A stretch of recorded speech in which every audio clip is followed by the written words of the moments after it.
I can be your angel or I can be your devil. So, this is Shadowpetal, my new OC. I am making a book, a Warriors fanfic as you can probably guess, and Shadowpetal is the main character. She has BloodClan heritage in her because her mother used to be in BloodClan and her father is full BloodClan. Her grandfather is Scourge, and she shares a mixture of Tigerstar's blood. Deep hatred from BloodClan, they fix their attention on the two runaway sisters, which leads to a war unlike any other. BloodClan has grown stronger and even more fiercer than they were before. Following their deceased mother's wish, Shadowpetal and her sister join ThunderClan and train to be a warrior. But a prophecy lingers around them, Bramblestar, and Jayfeather, threatening the future of ThunderClan.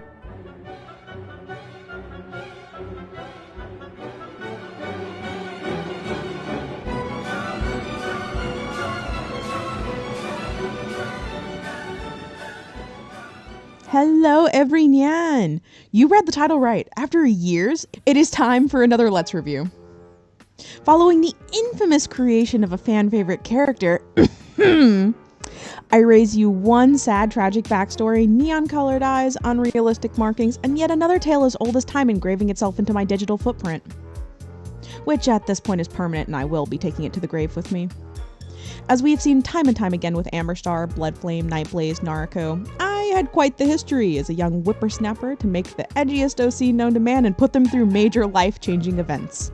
This time we get to touch on the finale of my treacherous menace to society self, the end of an era, one and only, seen emo cat who embodied the power of her dead BloodClan grandfather, the cat devil himself. I introduce to you Shadowpetal, my future-seeing, demon power-wielding, eyeliner-wearing, two-tailed having, heterochromia-bearing, black-furred kitty with white flames as markings, and the snazziest scene haircut known to the clans. If skunk stripes were to make a comeback, this edgy kitty would be the face of the style. I feel like every time I made a new main OC, they wound up with more and more hair than the next. I will say that Shadowpetal, compared to the last few, had the most realistic colors for a 2014 Warrior Cats OC. In some of her colored art, she looks more black and white, but in her earlier rendition, she was more blue, which I think was based off of the idea that dark blue-gray was an acceptable color for cats, since Blue Star was drawn a lot like that. I don't know. But speaking of blue, something that I for some reason could not keep consistent was her eye color. She swapped colors like the seasons. We pretty much had a Dovewing situation on our hands. For the longest time, it seemed like she had these icy blue eyes, which was a direct tie to the fact that she was supposed to be a descendant of Scourge's lineage. But in later drawn art, she has different colored purple and green eyes? Maybe this was tied to her unlocking some kind of wild demon powers or something, who knows. It's likely lost to time. But if it wasn't bad enough that my previous emo kitty had two tails, Shadowpetal also had two. And the kicker is that she ends up gaining 9 by the end of it all, to represent all 9 lives of a leader. That pretty much sums up the design choice I ever so lovingly picked for this victim. I mean, this wonderful OC who could do nothing wrong. If her markings and colors were not telling enough, wait until you hear the way I wrote her character. It is downright disrespectful, foul even, how tragic I make her. In terms of personality, she was set up to be angsty right off the bat. A father in BloodClan, her mother passing at the ripe age of 3 moons, a jealous sister who becomes the embodiment of an angel, a large group of villainous cats hunting her down at every corner she turned. She was dealt a bad hand and had anger issues because of it. How could such a young child possibly process all of this? Well, she doesn't, and is immediately an egotistical Mary Sue who can see her future and rubs her superpowers into others' faces. You'd think that all that grief would put a hinder on her spicy attitude, but apparently coping is immediate, and the 5 stages of grief only fuel the evil inside of her. Jokes aside, she did have to take some time to come to terms with all of it, but definitely moved on faster than the average character with a soul. I pushed really hard for the yin-yang angel versus devil idea for her and her sister, which put a rift between them. And I took the devil aspect literally because I dead-ass drew her with horns, wings, and an extra pointy tail on numerous occasions.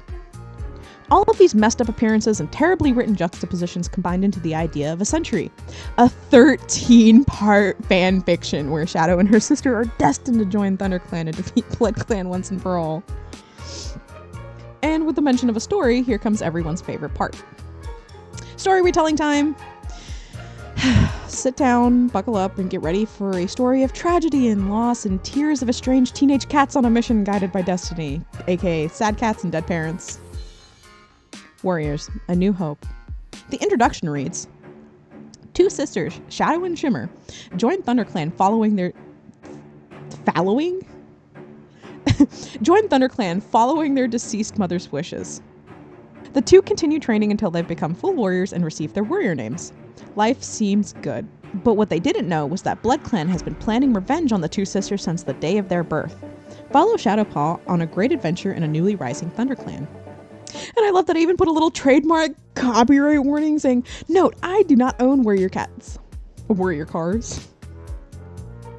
I only own the cover in my OCs. Yes, you heard me right. I made my cover. I love it. Anyway, all credit goes to the respectful owners. And one more thing. I have not read The Last Hope, so if I make a mistake, please tell me so I can fix it. Thanks, smiley face. I was so goofy back then. But at least we learned how to credit things. I'm not complaining about that. And this is what the lovely cover I mentioned looked like. I put it through some crazy filter and thought the original was lost to time. Quick tangent, if I'd made this video like a year ago, I probably wouldn't have been able to find this, but I pulled it from the ancient scrolls of 2014 flash drive and I found the unedited version.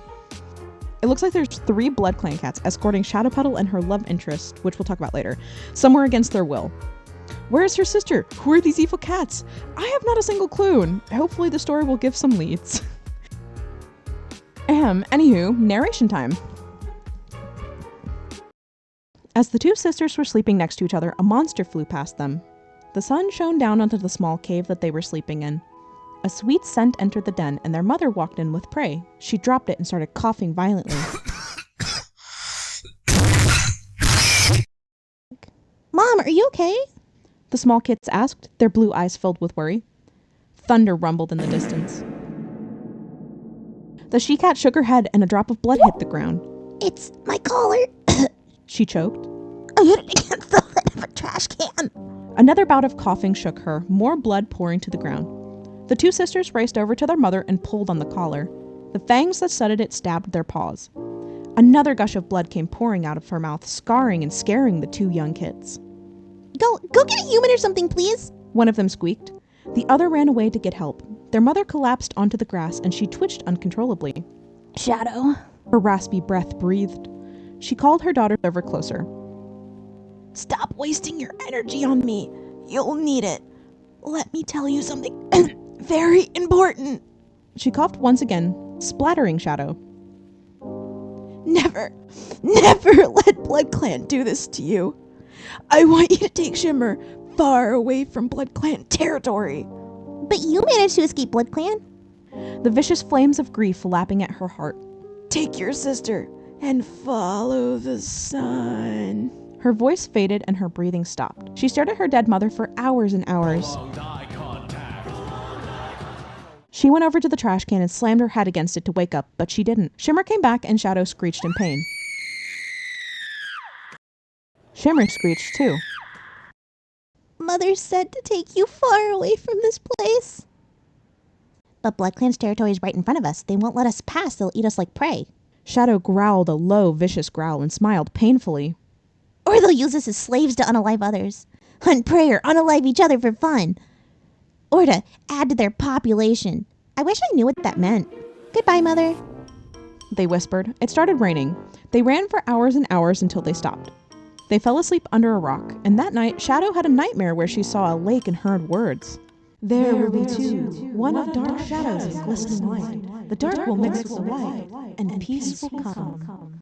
Shadow woke up the next morning and tried to hunt prey, but didn't know how and scared it all off. She growled in frustration. Another mouse appeared and she felt a spirit take over her body and she accidentally jumped over the mouse. Shimmer woke up and they contemplated how they were going to get through BloodClan's territory.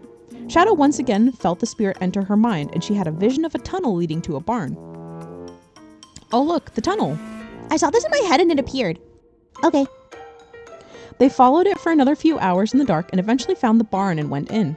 Suddenly, 2 pairs of eyes started glowing in the corner and 2 cats walked towards them, emerging from the shadows. "Don't worry, kids. I'm a Ravenpaw, and my friend here is Barley." "I saw this lake in my head, and I heard weird things in my sleep." "Okay." They fell asleep again while Ravenpaw and Barley were whispering about something called clans in a hushed tone. The next morning, the 4 of them headed out to find the lake. "Does it bother you, or at least make you curious about me, that I only have 2 tails? Most cats stare at it and shy away from me or laugh.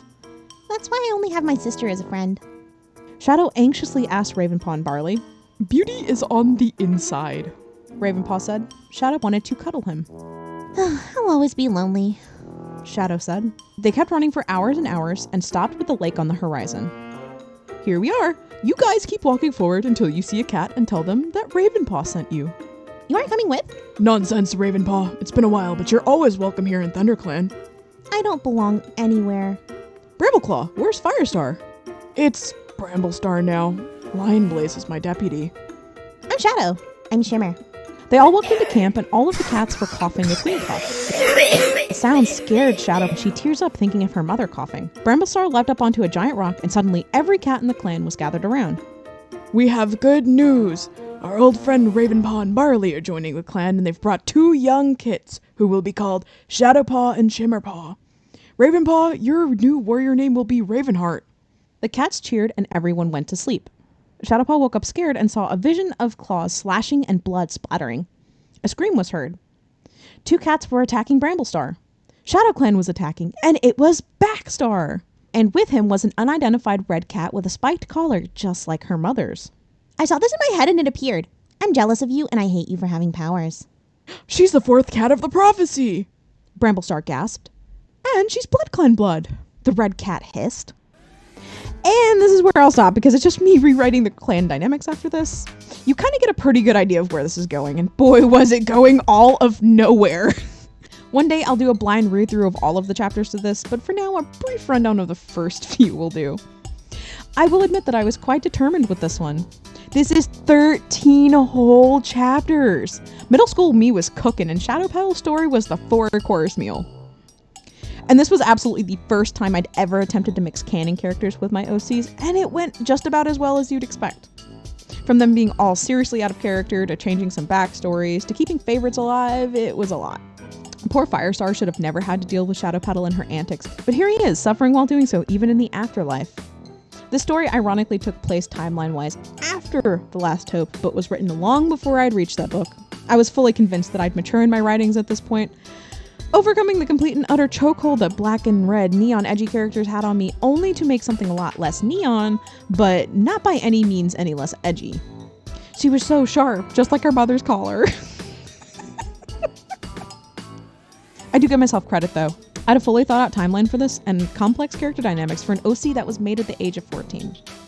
She has a history that haunts her, a reason to go to the clans, a tie to the villainous group of the bunch, and a lot more going for her than any of the previous stories. I paid a lot more attention to small details in her dialogue. Shadowpetal even had a love interest named Silver Poppy. She doesn't seem to have a ton of development, but I will admit that this character is likely the most dull, normal, average Warriors OC I have ever made. I think I made her just to be the damsel in distress saved by the heroic Shadowpetal who was her knight in shining armor. But of course, what story is complete without the addition of an insanely complicated love interest? The takeaway from this should be that even if something on the surface seems bad, there are always things that you can appreciate about your older work further in, so don't put it down all the time. Lecture the video over. Anyway, on to the final part of the remake. I love the idea of her still having black and white markings, but instead of them being plain colors, I fused stripes in it with it, which still kind of looks like flames. Her eye color returned back to its blue because I loved the idea of them being striking and icy against her darker fur. I actually kept the idea of the longish scene hair, which I have a tendency to get rid of in my more recently reworked characters, but I moved it down to the cheek fluff and wrapped it around in her design better than previously. Her personality remained more to the colder side of things since I have a tendency to have a lot of upbeat, hype characters and not enough stoic, tame ones. She will still have ties to villains, but not anything in relation to BloodClan or Scourge or any of the evilness that is canon. Maybe one day I'll figure out how to add her into my main storyline and yoink her out of the purgatory that is OC mixing with canon. Firestar and company will be free of the edgy Shadowpetal once and for all. I really hope you guys enjoyed the Let's Review. And boy, has it been long enough, and it is always so refreshing. Get back into tearing apart an older character and reworking them to show how much I've moved forward as an artist compared to 10 years ago.